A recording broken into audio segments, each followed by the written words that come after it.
प्यारे बच्चों नमस्कार। आज की ऑनलाइन क्लास में आपका स्वागत है। प्यारे बच्चों, आज हम कक्षा 6 विषय सामाजिक विज्ञान पुस्तक हमारा भारत एक के अंदर अध्याय 9 के कार्य पुस्तिका के प्रश्नों को हल करने वाले हैं। तो जो बच्चे चैनल पर नए हैं या जिन बच्चों ने अभी तक चैनल को सब्सक्राइब नहीं किया, सब्सक्राइब कर लें, लाइक कर दें और अपने साथियों को शेयर जरूर कर दें। तो शुरू करते हैं। अध्याय 9 गुप्तकाल शासन समाज एवं संस्कृति।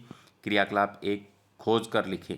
शासन प्रणाली गुप्त काल में और वर्तमान में। शासन प्रणाली में राजतंत्र है, गुप्त काल में थी, और आज के समय में लोकतंत्र है। सेना के अंग उस समय 4 अंग होते थे, आजकल 3 अंग हैं, जल सेना, वायु सेना, थल सेना। राष्ट्र का प्रमुख मुखिया उस समय राजा होता था, आजकल राष्ट्रपति है। प्रांत उस समय भुक्ति और राज्य, उसके बाद में जिला विषय होता था, आज खंड हैं।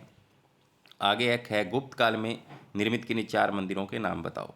तो तिगवा का विष्णु मंदिर, देवगढ़ का 10 अवतार मंदिर, बुमरा का शिव मंदिर, भितरगांव का लक्ष्मण मंदिर।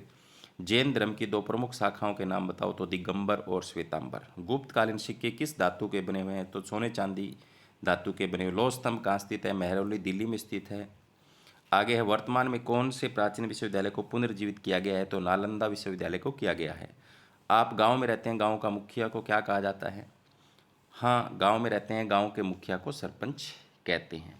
आपके गांव के मुखिया कौन है, उसका चुनाव कैसे होता है। तो हमारे गांव का मुखिया खालिस्तान, ऐसे आप लिख सकते। इस खालिस्तान में आप अपने गांव के सरपंच का नाम भर सकते हो। उसका चुनाव गांव के लोगों द्वारा मतदान करने से हुआ था।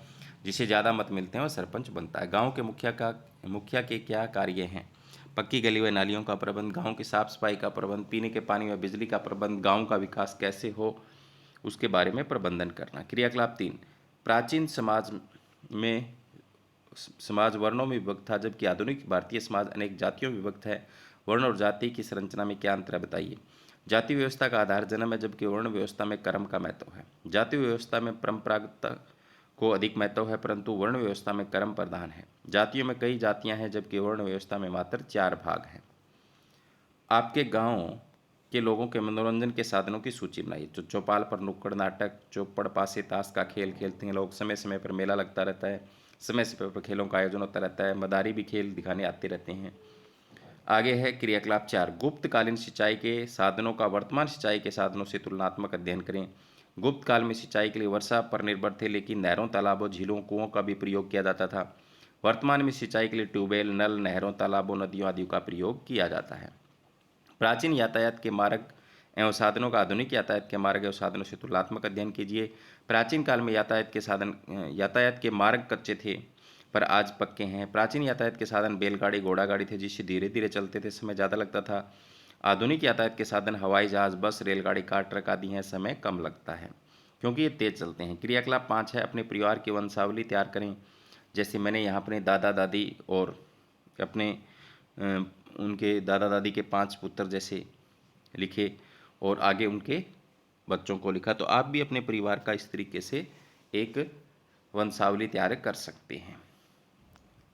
यहाँ पर आप पुत्र की जगह आप अपने माता पिता लिख सकते हो, चाचा चाची लिख सकते हो जितने हैं, और फिर उनके नातेदारी से आप क्या समझते हैं। तो समाज में मानव अकेला नहीं होता, जन्म से मृत्यु तक वह अनेक व्यक्तियों से घिरा रहता है। विवाह बंधन और रक्त संबंध के आधार पर नातेदारी कहा जाता है।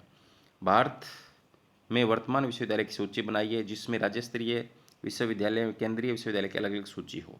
तो पहले केंद्रीय है बनारस हिंदू विश्वविद्यालय, इलाहाबाद विश्वविद्यालय, रानी लक्ष्मीबाई केंद्रीय कृषि विश्वविद्यालय, दिल्ली विश्वविद्यालय। दूसरी तरफ स्टेट यूनिवर्सिटी, यूजीसी और यूनिवर्सिटी ऑफ मद्रास। तो ये क्या हैं, राज्य स्तरीय हैं। भारत में कौन कौन से धर्म और संप्रदाय के लोग रहते हैं, उनकी सूची तैयार करें। भारत में निम्न धर्म और संप्रदाय के लोग रहते हैं: हिंदू धर्म, मुस्लिम धर्म, सिख धर्म, ईसाई धर्म, बौद्ध धर्म, जैन धर्म। भारतीय स्त्रियों द्वारा पहने जाने वाले आभूषणों के चित्रों का संकलन एल्बम तैयार करें। तो हार इस तरह का होता है, माला, ताज, जो मैंने यहाँ पर बनाने की कोशिश की है। चित्रों को पहचान कर उनके नाम लिखो। तो पहला जो चित्र है वो वरामियर का है, दूसरा फाहियान का है, और तीसरा है वो वाघभट्ट का है, और चौथा है कालिदास का, और पांचवा है आर्यभट्ट का, और छठा है ब्रह्मगुप्त का। तो प्यारे बच्चों, इसी के साथ ये आज का अध्याय समाप्त होता है, और ये जो पुस्तक है हमारा भारत एक कक्षा 6 की, ये भी समाप्त होती है। धन्यवाद।